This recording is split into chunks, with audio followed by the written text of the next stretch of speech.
Hi and welcome to block 13. This is our final star in the quilt. You're going to need to print off 4 page 10s because this particular block we have 4 separate pieces to make each quadrant. In your instructions on page 3 you'll see that each of the segments has been given a letter as well as the fabric letters, just to make it a little bit easier to follow if you're using the written instructions. This one is another foundation paper piecing one, but we're all so good at those now, it should be quite simple. So, to make this block, you're going to need 8 1.5 by 3.5 inch rectangles from fabric A. You're going to need 4 2.5 by 5 inch rectangles from fabric D. You'll need 4 2.5 by 5 inch rectangles from fabric E. From fabric F, you're going to need 8 2.5 by 3.5 inch rectangles and 8 3 by 3.5 inch rectangles. From fabric G, you're going to need 4 1.5 by 3.5 inch rectangles, and from fabric H, 4 1.5 by 3.5 inch rectangles. So we're going to be starting with segment A, and this one is segment 3 in your instructions diagram, if you have a look at that. And to do this, we're going to, as usual, turn this over and pop a small amount of Pritt stick over the piece marked A1. We're then going to put our 2.5 by 5 inch rectangle of fabric E, because that's the lighter one, over the top, making sure that it covers the whole of the segment. As usual, these have been sized slightly bigger to make sure that you've got plenty of allowance for it. Flip it back over and put the 2 pins in to mark where the line comes to. For this one, because it's only one strip, I'm going to actually place them so that they're out into the seam allowances, just to make sure, and because it's on an angle, that we actually hit the right area that we need. Turn it back and making sure that your white piece is the right side over. This one goes right sides together, and this is one of our 8 3 inch by 3.5 inch pieces, and it goes on the long side. So we're going to line that up with the pins, overlapping roughly 1/4 inch. Put a pin in to secure it in place. Turn it over. We're going to take that to the machine and we're going to sew a line between A1 and A2. Remember to reduce your stitch length down to a small stitch. Bringing that back to the mat, we've sewn our very small stitch line. Turn it over. We're going to fold that back,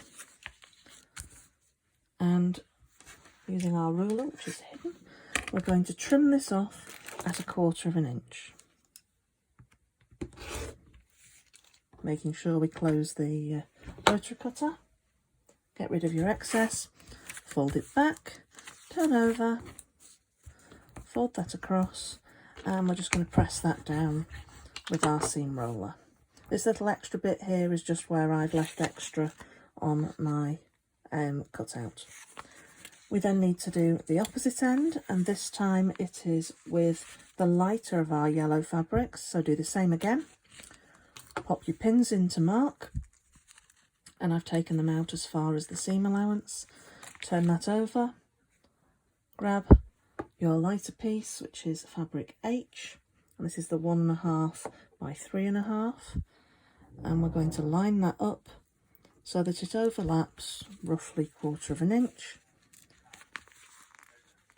Pin it in place,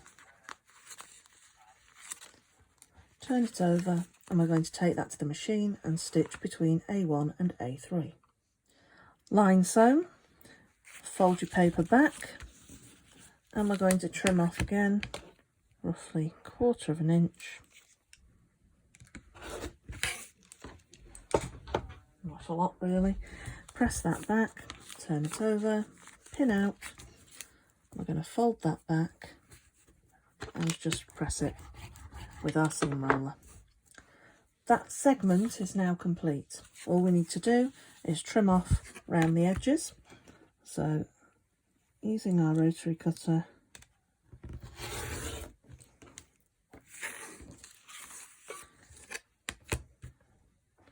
take off that excess. I do apologise if you can hear my child in the background. He's on his PlayStation shouting at his friends. Okay, clip off those little corners. That just helps us when we come to line it up at the end. Turn it over, and there is part 1, segment 3 of our block.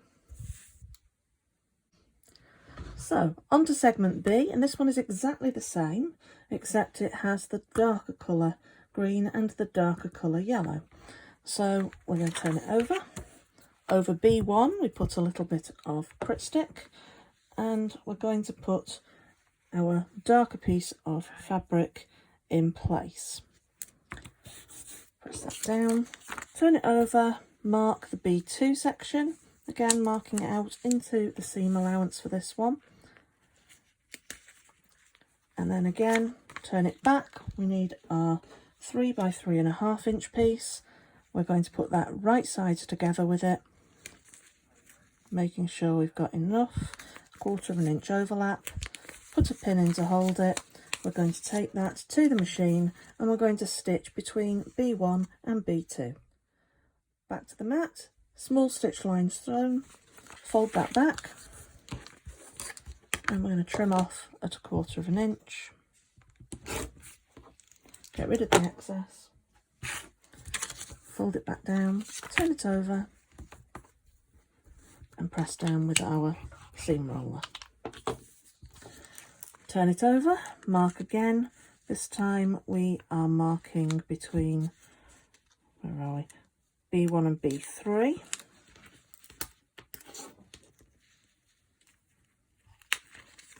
Turn it back, and we want the darker piece of yellow. So this is our 1.5 by 3.5.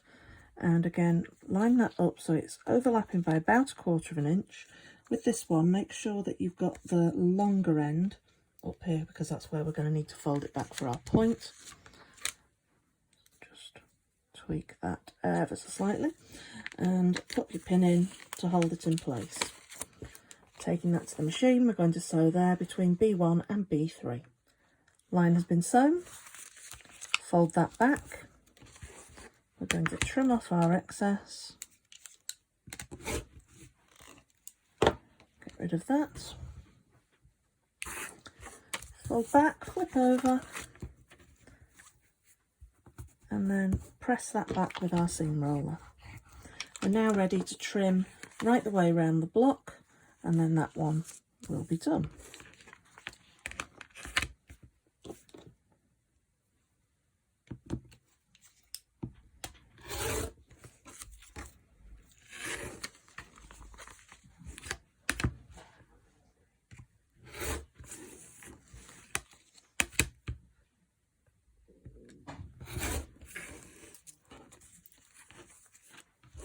It's a shame we're on our last star block. We've made some beautiful stars in this quilt, and it's going to look amazing when we put them all together in a few weeks' time.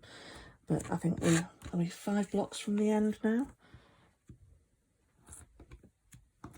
Not many. And there we have our second one complete. Pop that to one side. Onto our C segment. So this only has 2 pieces in it. So we need to have our smaller of the white pieces, 2.5 by 3.5. That's going to make part 1.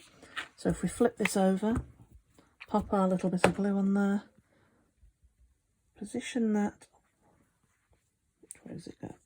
That way, so that it covers over with about 1/4 inch overhang.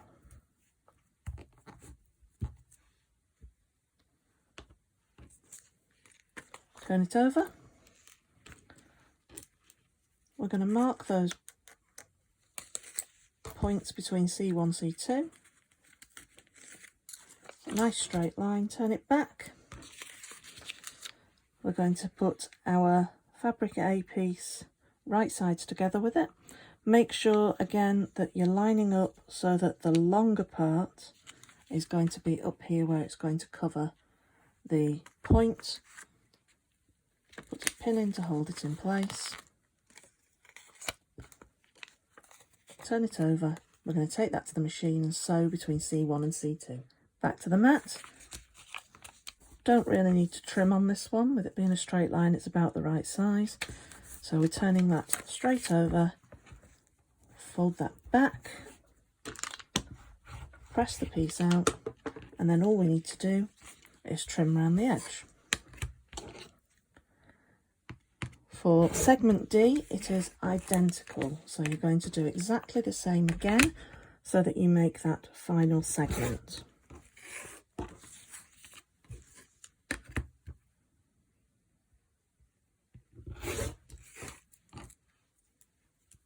And again, we've got those little corners to clip.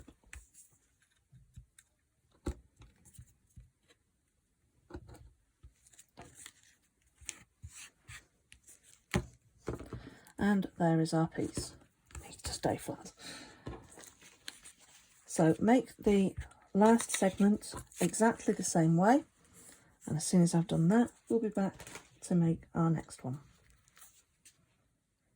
So there are our 4 segments completed. Now all we need to do is to sew them together. This will make our corner block.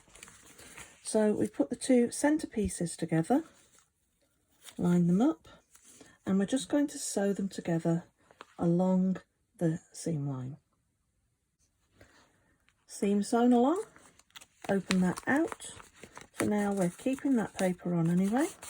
Fold that back and it should reveal a nice point between them. That's what I love about foundation piecing, you get those nice points. We're then going to put, this one's block D actually, right sides together with it, and you can line up the corners on this where you've clipped them so they're in the right place, and then you just need to sew the line along the seam line. All connected together, fold that one back, press it out, and then we've just got to put the opposite side on. Make sure we've got it the right way up. It's there. Again, you're lining up those corners so it's in the right place, and sew along the seam line. Back again, fold that back, and there we have our first quadrant. Okay, now I've got a few little bits where I've come a little bit short there on the edges, but that's fine. It's going to get enclosed in the 1/4 inch seam when the block comes together. So for now, I'm going to say you need to make 4 of these that are identical, and once those are done, we'll put the whole block together.